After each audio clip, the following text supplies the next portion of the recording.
ರಾಹುಲ್ ಗಾಂಧಿಗೆ ಸುಪ್ರೀಂ ಕೋರ್ಟಲ್ಲಿ ಸತ್ಯ ದರ್ಶನ.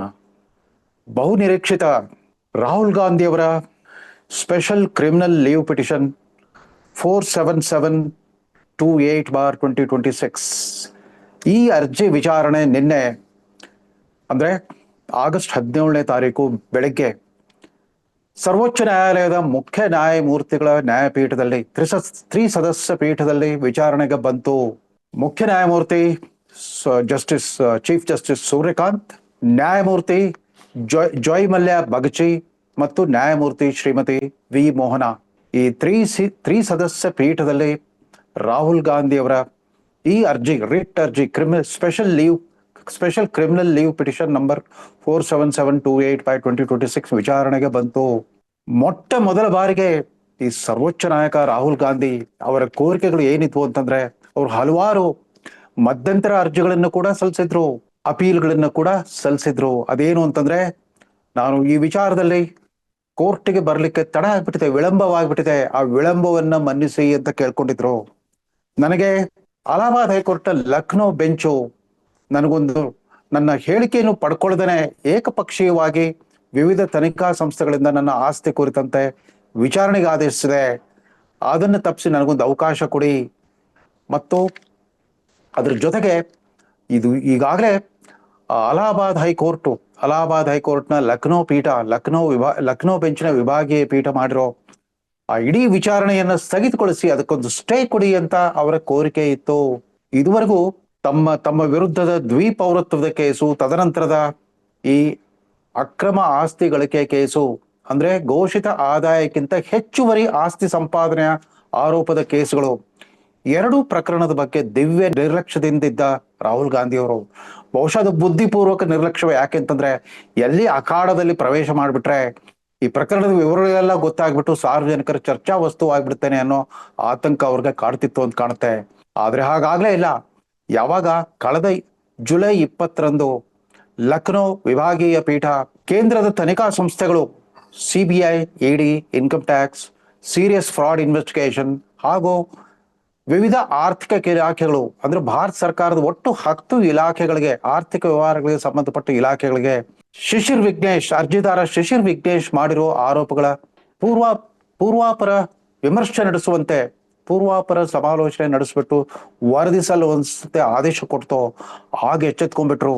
ಅದರಲ್ಲೂ ಕಳೆದ ವಾರ 3 ದಿನಗಳ ಕಾಲ CBIನಿಂದ ಅರ್ಜಿದಾರ ಶಿಶಿರ್ ವಿಘ್ನೇಶ್ರ ಹೇಳಿಕೆ ದಾಖಲಾಗಿದೆ ಅಂತ ಗೊತ್ತಾಗ್ತಿದ್ದ ಹಾಗೆ ಎಚ್ಚೆತ್ಕೊಂಡ ರಾಹುಲ್ ಗಾಂಧಿ ಅವರು ಮಳೆಗಾಲದ ಅಧಿವೇಶನವನ್ನ ಭಂಗಗೊಳಿಸಿ ತಾವು ನಡೆಸ್ತಾ ಇದ್ದ ಆ ಸ್ಟಂಟ್ ಅನ್ನ ಮರೆತು ಬಿಟ್ಟು 7ನೇ ತಾರೀಕು ಆಗಸ್ಟ್ 7ಕ್ಕೆ ಈ ಸ್ಪೆಷಲ್ ಲೀವ್ ಪಿಟಿಷನ್ ಅನ್ನ ಸಲ್ಲಿಸಿದ್ರು. ಇದಾದ ನಂತರ ನಿನ್ನೆ ಈ ಪ್ರಕರಣ ವಿಚಾರಣೆ ಕೈಗೆತ್ಕೊಂಡು, ನಿನ್ನೆ ಸೋಮವಾರ ಈ ತ್ರಿಸದಸ್ಯ ಪೀಠ ವಿಚಾರಣೆಯನ್ನ ಕೈಗೆತ್ಕೊಳ್ತು. ಕೋರ್ಟ್ ಹಾಲ್ ನಂಬರ್ 1, ಸರ್ವೋಚ್ಚ ನ್ಯಾಯಾಲಯದ ಮುಖ್ಯ ನ್ಯಾಯಮೂರ್ತಿಗಳ ಕೋರ್ಟ್ ಅಲ್ಲಿ ಈ ತ್ರಿಸದಸ್ಯ ಪೀಠದ ಎದುರಿಗೆ ಹಾಜರಾಗಿದ್ದು ಯಾರು ಗೊತ್ತಾ? ಇನ್ನಾರು ಅಲ್ಲ, ಒಂದು ಕಾಲದಲ್ಲಿ ಕಾಂಗ್ರೆಸ್ ಪಕ್ಷದ ಮಂತ್ರಿ ಆಗಿದೆ, ಭಾರತ ಸರ್ಕಾರದ ಕಾನೂನು ಮಂತ್ರಿಯೂ ಆಗಿದ್ರು, ಮಾನವ ಸಂಪನ್ಮೂಲ ಇಲಾಖೆಯ ಸಚಿವರು ಆಗಿದ್ರು. ಅದಷ್ಟೇ ಅಲ್ಲ, ಸುಪ್ರೀಂ ಕೋರ್ಟಿನ ಖ್ಯಾತಿವೆತ್ತ ನ್ಯಾಯವಾದಿಗಳ ಪೈಕಿ ಒಬ್ಬರಾಗಿರೋ ಕಪಿಲ್ ಸಿಬಲ್ ಈ ಪ್ರಕರಣದಲ್ಲಿ ರಾಹುಲ್ ಗಾಂಧಿ ಅವರ ಪರವಾಗಿ ಹಾಜರಾಗಿದ್ರು.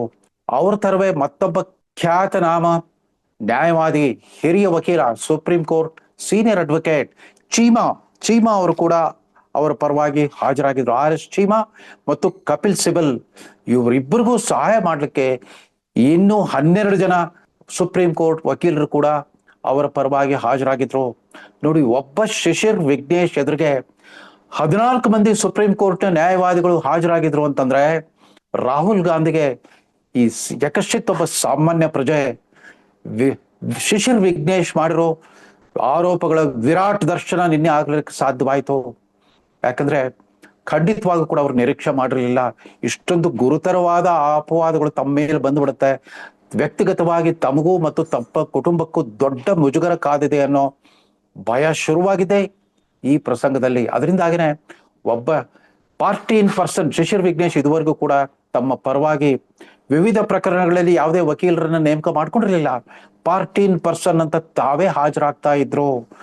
ಬೆಂಗಳೂರಿನ ಭಾರತೀಯ ಜನತಾ ಪಕ್ಷದ ಒಬ್ಬ ಸಾಮಾನ್ಯ ಕಾರ್ಯಕರ್ತ ಶಿಶಿರ್ ವಿಘ್ನೇಶ್ ಈ ಪ್ರಕರಣದಲ್ಲಿ ಹಾಜರಾದ ಕಪಿಲ್ ಸಿಬಲ್ ಯಾರೀತ, ಈ ಶಿಶಿರ್ ವಿಘ್ನೇಶ್ ಅನ್ನೋ ವ್ಯಕ್ತಿಯ ಲೋಕಲ್ ಸ್ಟ್ಯಾಂಡ್ ಏನು, ಆತನ ಸ್ಥಾನಮಾನ ಏನು, ಆತನೊಬ್ಬ RSS ಕಾರ್ಯಕರ್ತ, ಬಿಜೆಪಿ ಪಕ್ಷದ ಕಾರ್ಯಕರ್ತ, ಆತನಿಗೆ ಯಾಕೆ ಇಷ್ಟೊಂದು ಅವಕಾಶ ಕೊಡಬೇಕಾಗಿತ್ತು? ಭಾರತದ ನ್ಯಾಯಾಂಗೀಯ ಚರಿತ್ರೆಯಲ್ಲೇನೆ ಇಂಥ ಪ್ರಕರಣ ನಾವು ಕೇಳೇ ಇಲ್ಲ. ಈತ ರಾಹುಲ್ ಗಾಂಧಿಯವರ ತೇಜೋವಧೆ ಮಾಡ್ಲಿಕ್ಕೋಸ್ಕರವೇ, ಅಂದ್ರೆ ವೆಂಡೆಟ್ಟಾಗೋಸ್ಕರ ಪದೇ ಪದೇ ಕಾಡಿಸ್ತಾ ಇದ್ದಾನೆ, ಬೇತಾಳಂತರ ಬೆನ್ನಟ್ಟಿದ್ದಾನೆ. ಬೇರೆ ಬೇರೆ ನ್ಯಾಯಾಲಯಗಳಲ್ಲಿ ಬೇರೆ ಬೇರೆ ಕೇಸ್ಗಳನ್ನು ದಾಖಲಿಸ್ತಾ ಬೇತಾಳಂತರ ಬೆನ್ನಟ್ಟಿದ್ದಾನೆ. ಯಾತಕ್ಕೆ ಈತನಿಗೆ ಅವಕಾಶ ಕೊಡಬೇಕಾಗಿತ್ತು? ದಯಮಾಡಿ ಅಲಹಾಬಾದ್ ಹೈಕೋರ್ಟ್ನ ಲಕ್ನೋ ಬೆಂಚಿನ ವಿಚಾರಣೆಗೆ ಸ್ಟೇ ಆರ್ಡರ್ ಕೊಡಿ, ಅದನ್ನ ತಡೆಯಾಜ್ಞೆ ಕೊಡಿ ಅಂತ ಕೇಳ್ಕೊಂಡ್ರು ಕಪಿಲ್ ಸಿಬಲ್. ಆಗ ನ್ಯಾಯಮೂರ್ತಿಗಳು ಮಧ್ಯ ಪ್ರವೇಶಿಸ್ಬಿಟ್ಟು, ಹೌದು, ಸಹಜ ನ್ಯಾಯದಾನ ಪ್ರಕ್ರಿಯೆಯ ಪ್ರಕಾರ, ನ್ಯಾಯದಾನ ತತ್ವದ ಪ್ರಕಾರ ಯಾರು ಆರೋಪಿಗಳಾಗಿರ್ತಾರೋ, ಸಂಭಾವ್ಯ ಆರೋಪಿ ಇರ್ತಾರೋ ಅವರ ಹೇಳಿಕೆಯನ್ನು ಪಡ್ಕೊಂಡೇ ನ್ಯಾಯಾಲಯ ತನಿಖೆಗೆ ಆದೇಶ ಕೊಡಬೇಕಾಗಿತ್ತು, ಪ್ರಿನ್ಸಿಪಲ್ಸ್ ಆಫ್ ನ್ಯಾಚುರಲ್ ಜಸ್ಟಿಸ್ ಅನ್ನ ಪಾಲಿಸಬೇಕಾಗಿತ್ತು ಅಂತ ಹೇಳಿದಾಗ ವಿಡಿಯೋ ಕಾನ್ಫರೆನ್ಸ್ ರೂಮ್ ನಲ್ಲಿ ಕೂತಿದ್ದ, ಅಂದ್ರೆ ಅವ್ರಿಗೆ ಸ್ಥಳಾವಕಾಶನು ಅಲ್ಲಿ ಕಲ್ಪಿಸಿದ್ರು. ಯಾಕೆಂತಂದ್ರೆ ಶಿಶಿರ್ ವಿಘ್ನೇಶ್ ತಮಗೆ ಗೊತ್ತಿರೋ ಹಾಗೆ ಅವರು ವೈ ಕ್ಯಾಟಗರಿ ಭದ್ರತೆಯನ್ನ ಪಡ್ಕೊಂಡಿದ್ದಾರೆ. ಕೋರ್ಟಿನ ಆದೇಶದಂತೆ ಭಾರತ ಸರ್ಕಾರದ ಗೃಹ ಇಲಾಖೆ ಅವ್ರಿಗೆ ವೈ ಕ್ಯಾಟಗರಿ CRPF ಪೊಲೀಸರ ಶಸ್ತ್ರಧಾರಿ ಪೊಲೀಸರ ರಕ್ಷಣೆಯನ್ನು ಕೊಟ್ಟಿರೋದ್ರಿಂದ ಅವ್ರನ್ನ ಸುಪ್ರೀಂ ಕೋರ್ಟ್ನ ವಿಡಿಯೋ ಕಾನ್ಫರೆನ್ಸ್ ಕೊಠಡಿಯಲ್ಲಿ ಕೂರಿಸಲಾಗಿತ್ತು. ಅಲ್ಲಿಂದಲೇ ಅವರು ಆಕ್ಷೇಪವನ್ನು ಎತ್ತಿದ್ರು. ಮಾನ್ಯ ನ್ಯಾಯಮೂರ್ತಿಗಳೇ, ಈ ಪ್ರಕರಣ ಇನ್ನು FRI ಹಂತದಲ್ಲಿ ಇರೋದ್ರಿಂದ, it is in pre FRI stage, ಅದರಿಂದ ಆರೋಪಿಯ ಹೇಳಿಕೆಯನ್ನೇನು ಪಡ್ಕೋಬೇಕಾಗಿಲ್ಲ ಅಂತ ವಾದಿಸಿದ್ರು. ಆಗ ಅದೇನೇ ಇರಲಿ, ಇದು ಪ್ರಿನ್ಸಿಪಲ್ ಆಫ್ ನ್ಯಾಚುರಲ್ ಜಸ್ಟಿಸ್ ಮುಖ್ಯ, ಅವ್ರಿಗೂ ಒಂದು ಅವಕಾಶ ಕೊಡೋಣ ಅಂತ ನ್ಯಾಯಪೀಠ ಹೇಳಿತು. ಅಷ್ಟರೊಳಗಾಗಿ ಈ ತ್ರಿಸದಸ್ಯ ಪೀಠದಲ್ಲಿ ಒಬ್ಬರಾದ ಹಿರಿಯ ನ್ಯಾಯಮೂರ್ತಿ ಜಾಯ್ ಮಲ್ಯ ಬಗಚಿ ಅವರು CBI ಪರ ಹಾಜರಾಗಿದ್ದ additional solicitor general Suryaprakash Raju, SV Raju ಅವ್ರನ್ನ ಪ್ರಶ್ನಿಸಿ ಕೇಳಿದ್ರು, ಅಲ್ರಿ, ಇಷ್ಟೊಂದು ಗುರುತರವಾದ ಆರೋಪಗಳು ಇರುವಾಗ, ಈ ಗಣ್ಯ ವ್ಯಕ್ತಿಯ ವಿರುದ್ಧ ಇಷ್ಟೊಂದು ಗುರುತರವಾದ ಆರೋಪಗಳು ಇರುವಾಗ ನಿಮ್ಮ CBI, ED ಇತ್ಯಾದಿ ತನಿಖಾ ಸಂಸ್ಥೆಗಳಿಗೆ ಸ್ವಯಂ ಪ್ರೇರಿತವಾಗಿ ವಿಚಾರ ನಡೆಸಲಿಕ್ಕೆ ಏನ್ ದಾಡಿಯಾಗಿತ್ತು? ಯಾಕೆ ಸುಮ್ಮನೆ ಕೂತಿದ್ರಿ? ಯಾಕೆ ಇಷ್ಟು ದಿವಸ ನೀವು ನಿಷ್ಕ್ರಿಯರಾಗಿದ್ರಿ? ಇಂಥ ಒಂದು ಗುರುತರ ಆರೋಪಗಳು ಬಂದಾಗ ನೀವೇ ಸೋಮೋಟೋ ತನಿಖೆ ನಡೆಸಬಹುದಾಗಿತ್ತಲ್ಲ. ಕೋರ್ಟ್ನ ನಿರ್ದೇಶನ ಬರಬೇಕು ಅಂತ ಯಾವ ಕಾಯ್ದೆಯಲ್ಲಿ ಹೇಳಿದೆ? ಯಾವ ನಿಯಮದಲ್ಲಿ ನಾವು ಹೇಳಿದ್ದೀವಿ? ಇಷ್ಟೊತ್ತಿಗಾಗಲೇ ನೀವೇ ಮಾಡ್ಬೋದಾಗಿತ್ತಲ್ಲ ಅಂತಂದಾಗ ಅವ್ರು ಹೇಳಿದ್ರು, ಇಲ್ಲ, ನಾವು ಹೈಕೋರ್ಟ್ ಆದೇಶದ ಪ್ರಕಾರ ಈ ಅರ್ಜಿದಾರರು ಮಾಡಿರೋ ಆರೋಪಗಳ ವೆರಿಫಿಕೇಶನ್ ಮಾಡ್ತಾ ಇದ್ವಿ, ಅವುಗಳ ಸತ್ಯಾಸತ್ಯತೆಯ ಪರಾಮರ್ಶೆ ಮಾಡ್ತಾ ಇದ್ವಿ ಅಂತ ಹೇಳಿದ್ರು. ಮತ್ತೊಮ್ಮೆ ಬಗ್ಚಿ ಅವ್ರು ಹೇಳಿದ್ರು, ಇಲ್ಲ, ಈ ಕೇಂದ್ರೀಯ ತನಿಖಾ ಸಂಸ್ಥೆಗಳು ಈ ತರ ಗುರುತರವಾದ ಆರೋಪಗಳು ಯಾವುದೇ ನಾಗರಿಕನ ವಿರುದ್ಧ ಬಂದಾಗ ಇಷ್ಟೊತ್ತಿಗಾಗಲೇ ತನಿಖೆಯನ್ನು ಶುರು ಮಾಡ್ಬೇಕಾಗಿತ್ತು, ಏನಾಗಿತ್ತು ಅಂತ ಒಂದು ರೀತಿಯಲ್ಲಿ ಛೇಡಿಸೇ ಬಿಟ್ರು. ಈ ಹಂತದಲ್ಲಿ ಕಪಿಲ್ ಸಿಬಲ್ ಮತ್ತು ಚೀಮಾ ಥರದ ಹಿರಿಯ ವಕೀಲರ ಒಂದು ದೊಡ್ಡ ತಂಡಕ್ಕೆ ದೊಡ್ಡ ಆಘಾತವನ್ನಿಸಿರ್ಬೇಕು. ಯಾಕಂತಂದ್ರೆ ಸುಪ್ರೀಂ ಕೋರ್ಟ್ ನ್ಯಾಯಪೀಠಕ್ಕೆ ಆಗಲೇ ಗೊತ್ತಾಗ್ಬಿಟ್ಟಿದೆ ಅಂತ ಕಾಣುತ್ತೆ. ಈ ಅರ್ಜಿದಾರ ಮಾಡಿರೋ ಆರೋಪಗಳಲ್ಲಿ ಬಹುಪಾಲು ಸತ್ಯಾಂಶವಿದೆ ಮತ್ತು ದೇಶ ವಿದೇಶಗಳಲ್ಲಿ ರಾಹುಲ್ ಗಾಂಧಿ ಮತ್ತು ಅವರ ಪರಿವಾರದವರು ಅಥವಾ ಅವರ ಆಪ್ತರು ಮಾಡಿರಬಹುದಾದ ಅಕ್ರಮ ಸಂಪತ್ತು ಗಳಿಕೆ ಕುರಿತಂತೆ ಇದನ್ನ ಗಂಭೀರವಾಗಿ ಪರಿಗಣಿಸಿ ಅಂತ ಅವ್ರ ಮನವರಿಕೆ ಆಯಿತು. ಅದೇನೇ ಇರಲಿ, ಆಗ ನ್ಯಾಯಪೀಠ ಇವ್ರೆಲ್ರಿಗೂ ಕೂಡ ನೋಟಿಸ್ ಕೊಡ್ಲಿಕ್ಕೆ ಆದೇಶ ಕೊಡ್ತು. ಅಂದ್ರೆ ರಾಹುಲ್ ಗಾಂಧಿ ಅವರು ಕೂಡ ತಮ್ಮ ಸಮರ್ಥನೆ, ತಮ್ಮ ಆತ್ಮರಕ್ಷಣೆಗೋಸ್ಕರ ಏನಾದ್ರು ಹೇಳಿಕೆ ಕೊಡೋದಿದ್ರೆ ಆ ಹೇಳಿಕೆಯನ್ನ ಮಂಡಿಸ್ಲಿ ಅಂತ ಹೇಳ್ತು. ಅರ್ಜಿದಾರ, ಅದು ಪಾರ್ಟಿ ಇನ್ ಪರ್ಸನ್ ಹಾಜರಾಗ್ತಾ ಇರೋ ಅರ್ಜಿದಾರ ಶಿಶಿರ್ ವಿಘ್ನೇಶ್ ಕೂಡ ಅವ್ರಿಗೆ ನೋಟಿಸ್ ಕೊಡೋದು ಅಷ್ಟೇ ಅಲ್ಲ, ಈ ಪ್ರಕರಣದ ನೂರಾರು ಪುಟಗಳ ಹೊತ್ತಿಗೆಯ ಸಾಫ್ಟ್ ಕಾಪಿಗಳನ್ನ ಅವ್ರಿಗೆ ಇಮೇಲ್ ಮೂಲಕ ಒದಗಿಸಿ ಅಂತ ಕೂಡ ಆದೇಶ ಮಾಡ್ತು. ಅದ್ರ ಜೊತೆಗೆ ಕೇಂದ್ರ ವಿವಿಧ ತನಿಖಾ ದಳಗಳು, ಅಂದ್ರೆ ಸುಮಾರು 10 ಇಲಾಖೆಗಳ ಸಂಬಂಧಪಟ್ಟಂತೆ ಅವ್ರಿಗೆಲ್ರಿಗೂ ಕೂಡ ನೋಟಿಸ್ ಅನ್ನ ಜಾರಿ ಮಾಡಿ ಅಂತ ಹೇಳ್ಬಿಟ್ಟು ಪ್ರಕರಣದ ಮುಂದಿನ ದಿನಾಂಕವನ್ನ ಬರುವ ಸೆಪ್ಟೆಂಬರ್ 21ಕ್ಕೆ ನಿಗದಿ ಮಾಡಿದೆ. ಇದಿಷ್ಟು ನಿನ್ನೆ ನಡೆದ ಪ್ರಕರಣ. ರಾಹುಲ್ ಗಾಂಧಿ ಅವರು ಕೇಳ್ಕೊಂಡಿದ್ದು ಅಲಹಾಬಾದ್ ಹೈಕೋರ್ಟಿನ ವಿಚಾರಣೆಯನ್ನ ಸ್ಥಗಿತಗೊಳಿಸ್ಬಿಡಿ, ಅದಕ್ಕೆ ಸ್ಟೇ ಆರ್ಡರ್ ಕೊಟ್ಬಿಡಿ ಅಂತ ಕೇಳಿದ್ರು. ಸ್ಟೇ ಆರ್ಡರ್ ಕೊಡ್ಲಿಲ್ಲ. ಅದ್ರ ಬದಲಾಗಿ ಅಂದ್ರೆ ನಾಳೆ ಆಗಸ್ಟ್ 20ರಂದು ನಡೆಯಬೇಕಿದ್ದ ವಿಚಾರಣೆಯನ್ನ ಸ್ವಲ್ಪ ಕಾಲ ಮುಂದೂಡಿ, ನಾವು ಆದೇಶ ಕೊಡೋವರೆಗೂ ಮುಂದೂಡಿ ಅಂತ ಹೇಳಿದ್ರೆ ಹೊರತು ಅದರ ವಿಚಾರಣೆಯನ್ನ ರದ್ದು ಮಾಡೋದಾಗ್ಲಿ ಅದಕ್ಕೆ ಸ್ಟೇ ಆರ್ಡರ್ ಕೊಡೋದಾಗ್ಲಿ ಎರಡೂ ಮಾಡಿಲ್ಲ ಅನ್ನೋದನ್ನ ವೀಕ್ಷಕರು ಗಮನಿಸಬೇಕು. ಅಂದ್ರೆ ರಾಹುಲ್ ಗಾಂಧಿ ಅವರ ಇದುವರೆಗಿನ ಒಂದು ಆರ್ಭಟ ಏನಿತ್ತು ಅದಕ್ಕೆಲ್ಲ ಸವಾಲಾಗೋ ರೀತಿಯಲ್ಲಿತ್ತು. ಅರ್ಜಿದಾರ ಶಿಶಿರ್ ವಿಘ್ನೇಶ್ವರ ವಿರಾಟ್ ರೂಪದರ್ಶನ ನಿನ್ನೆ ಸರ್ವೋಚ್ಚ ನ್ಯಾಯಾಲಯದ ಆ ಕೋರ್ಟ್ ನಂಬರ್ 1 ನಲ್ಲಿ, ಕೋರ್ಟ್ ಹಾಲ್ ನಂಬರ್ 1ರಲ್ಲಿ. ಇದೀಗ ನೋಡೋಣ, ಬರುವ ಸೆಪ್ಟೆಂಬರ್ 21ಕ್ಕೆ ಬೇರೆ ಬೇರೆ ತನಿಖಾ ಸಂಸ್ಥೆಗಳು ಇವರು ಮಾಡಿರೋ ಆರೋಪಗಳ ಕುರಿತಂತೆ ತಮ್ಮ ಪ್ರಾಥಮಿಕ ತನಿಖಾ ವರದಿಗಳನ್ನ ನ್ಯಾಯಾಲಯಕ್ಕೆ ಒಪ್ಪಿಸುತ್ತವೆ. ಆಮೇಲೆ ರಾಹುಲ್ ಗಾಂಧಿ ಅವರು ತಮ್ಮ ರಕ್ಷಣೆಗಾಗಿ ಯಾವ ಹೇಳಿಕೆಯನ್ನು ಕೊಡ್ತಾರೆ, ಯಾವ ರೀತಿಯ ವಿವರಣೆ ಕೊಡ್ತಾರೆ, ಕಾದ್ ನೋಡೋಣ. ಏನೇ ಇರಲಿ, ನಮ್ದು ಹೇಳಿ ಕೇಳಿ ಗಣ್ಯ ವ್ಯಕ್ತಿಗಳ ಗಣರಾಜ್ಯ, ನಮ್ದು VIP ರಿಪಬ್ಲಿಕ್.